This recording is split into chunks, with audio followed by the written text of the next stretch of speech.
reka mbashimire kandi mbifurize kugubwa neza, mbonera kubaha ikaze uyu mugoroba wa tariki enye z'ukwezi kwa mbere cyangwa se ukwezi kwa Mutarama umwaka w'ibihumbi 2026. Abantu mwese mudukurikirana muhereye mu bice bigiye bitandukanye, muherere mu mpande zigiye zitandukanye, mbanje kubasuhuza ari nako mbifuriza kugubwa neza.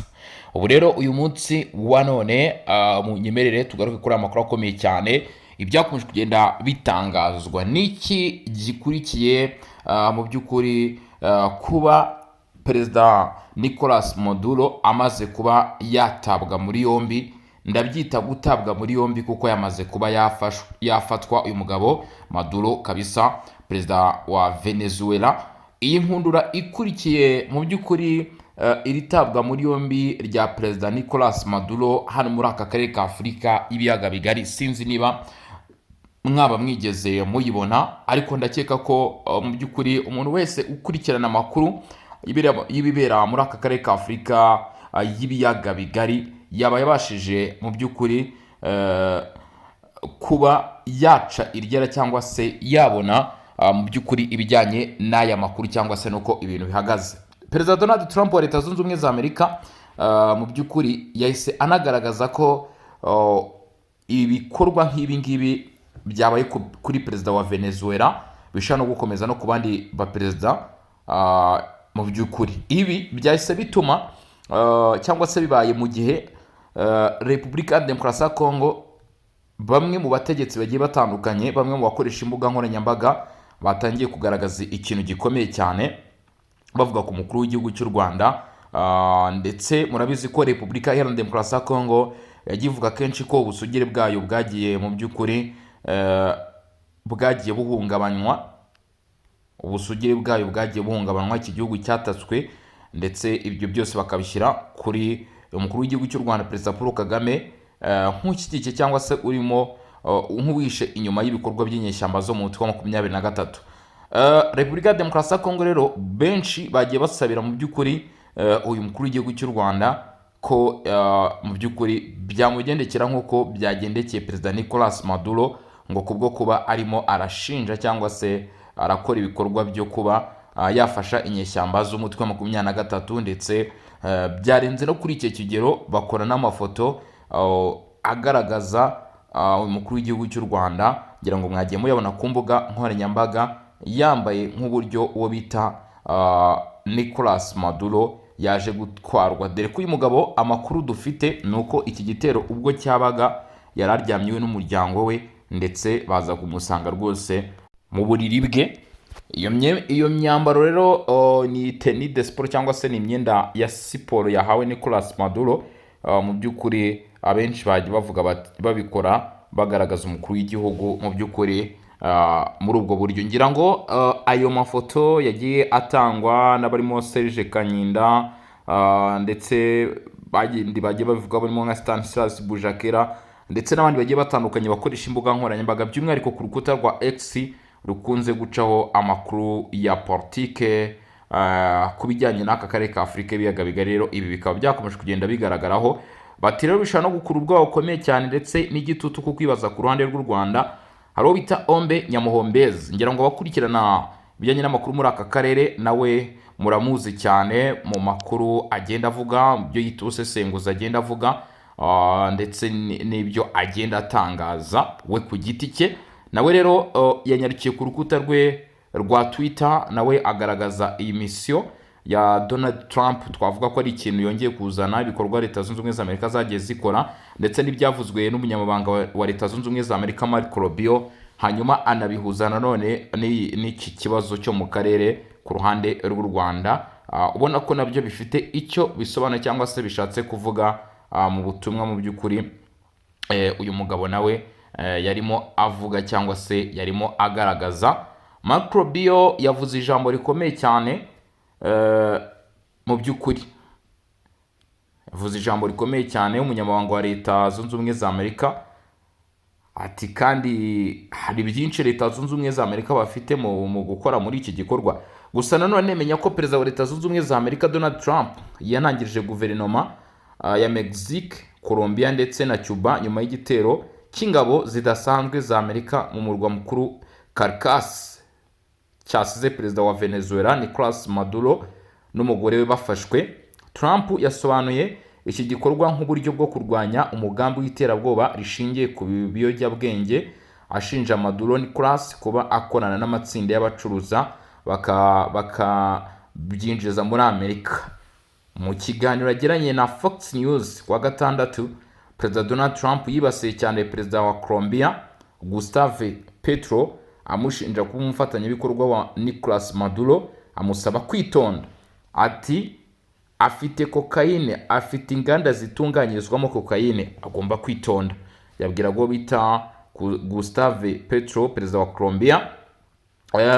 Ku bijyanye na Cuba, Trump yavuze ko iby'iki gihugu bigomba kuganirwaho, agaragaza ko Washington ishaka gufasha abaturage ba Cuba, ayita ko ari igihugu cyasenyutse kandi kigihuje byinshi na Venezuela. Ubwo nguwo nawe Trump yahise amumeshoninga ati birasa cyane n'uburyo dushaka gufasha abaturage ba Cuba, ariko turashaka no gufasha abaturage bahatiwe kuva muri Cuba bakaba batuye muri Amerika. Trump yongeye kuvuga kandi ko hari ikigomba gukorwa kuri Mexique, ashinja amashyirahamwe abicuruza cyangwa se acuruza ibiyobyabwenge kuba ariyo ayobora igihugu, kandi ko perezida Claudia Sheinbaum Pardo abatinya. Ibi nabyo yabigarutseho, agaragaza ko ubuyobozi bwa Mexique bufitemo icyuho gikomeye cyane. Gusa kugeza uyu munsi ibi bimaze kuba mu by'ukuri bimaze kuba muri ibi bihugu, ikindi cyahise gikurikiraho nta kindi nuko mu by'ukuri hano mu karere ka Afurika y'ibiyaga bigari nk'uko mbikubwiye, ibitangazamakuru byahise bitangira kugaruka kuri iki kintu, by'umwihariko ibyo mu karere hano ka Afurika y'ibiyaga bigari. Bavuze mu buhe buryo? Bagaragaje ko u Rwanda rwasinye amasezerano ya Washington, ndetse aya masezerano rwasinye rukayasinyanya mu by'ukuri rukayasinyana na Repubulika ya Demokarasi ya Kongo ahagarariwe na Leta Zunze Ubumwe za Amerika. Ibihugu by'akarere ku bitangazamakuru byagiye bigaruka kuri iki kintu, cyangwa se ibihugu by'akarere byagarutse kuri iki kintu, bavuga ko ngo u Rwanda mu by'ukuri rugaragaza kugenda gajye mu kubahiriza aya masezerano yasinye.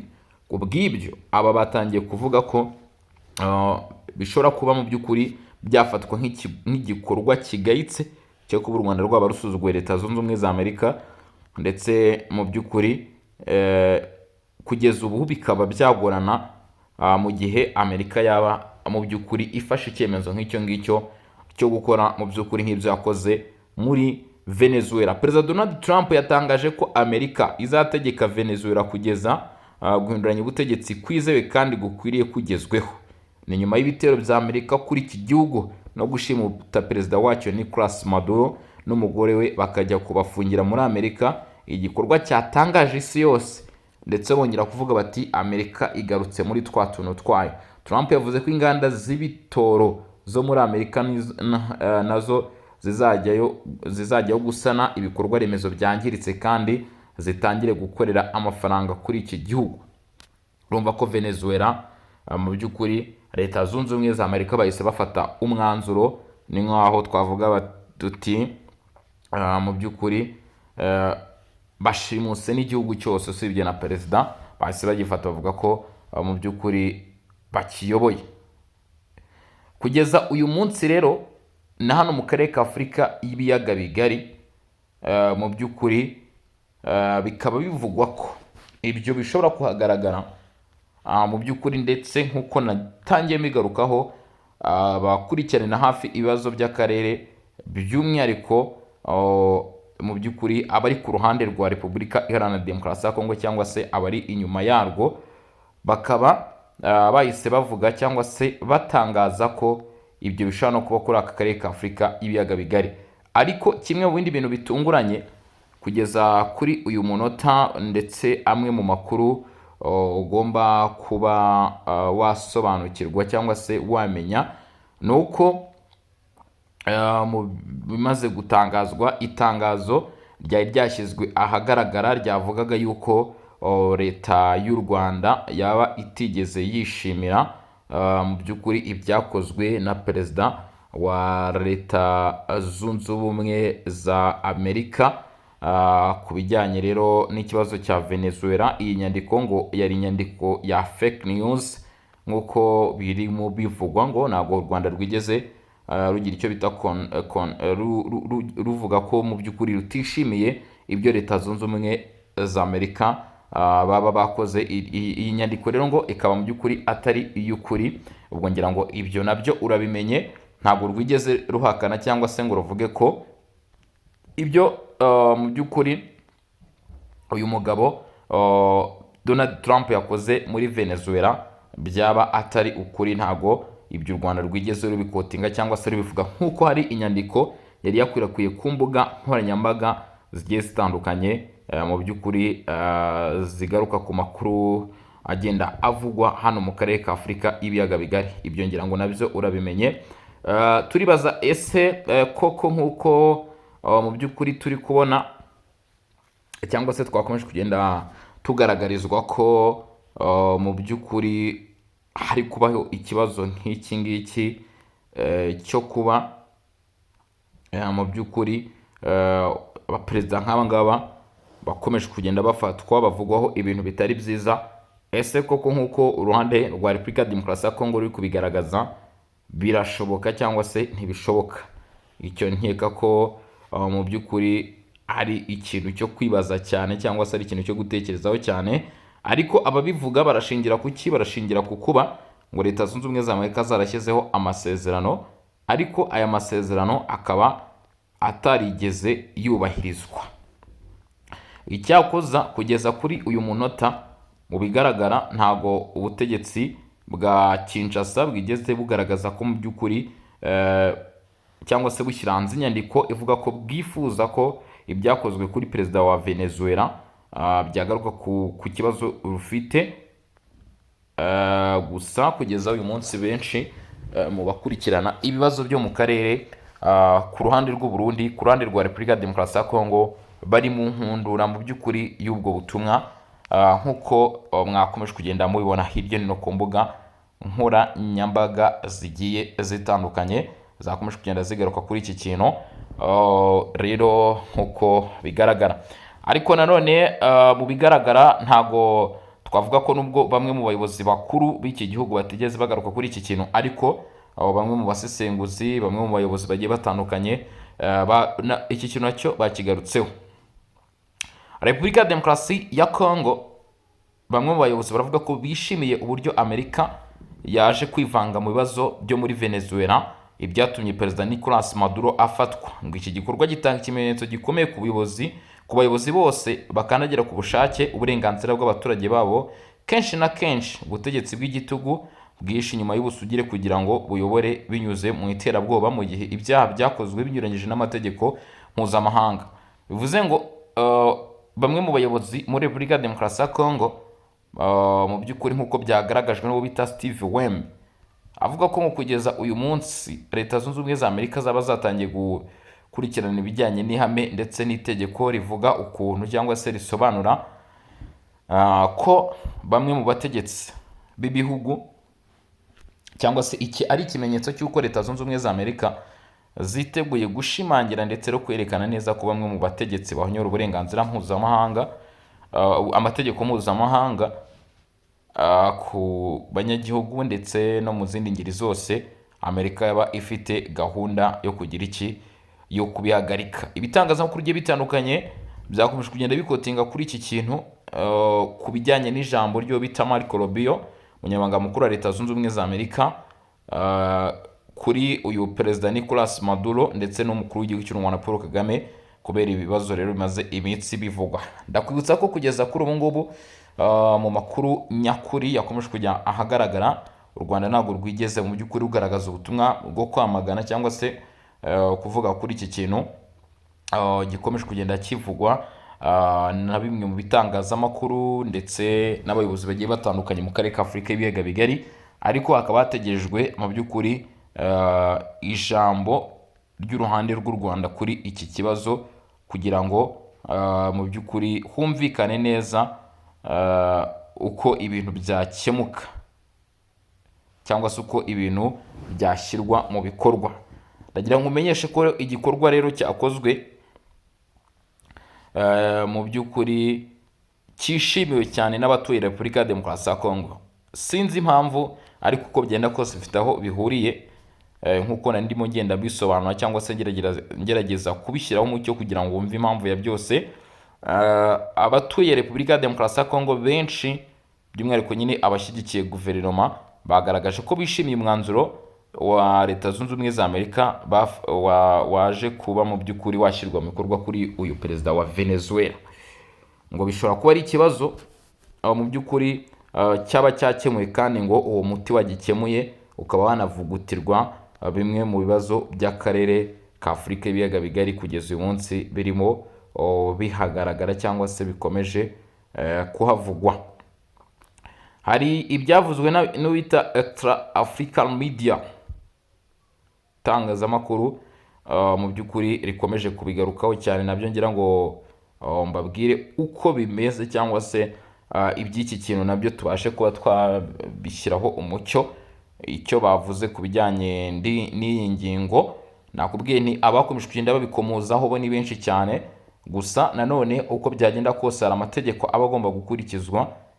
Mu by'ukuri hari ingingo ziba zigomba gukurikizwa kugira ngo ibyo bishyirwe mu bikorwa. Ntabwo bipfa gukorwa gutyo gusa, ntabwo ari ibintu biza ngo bigwe aho ngaho. Hari amategeko aba agomba gukurikizwa. Turebe uko byifashe kugeza kuri saa cyangwa se kugeza kuri uyu munota.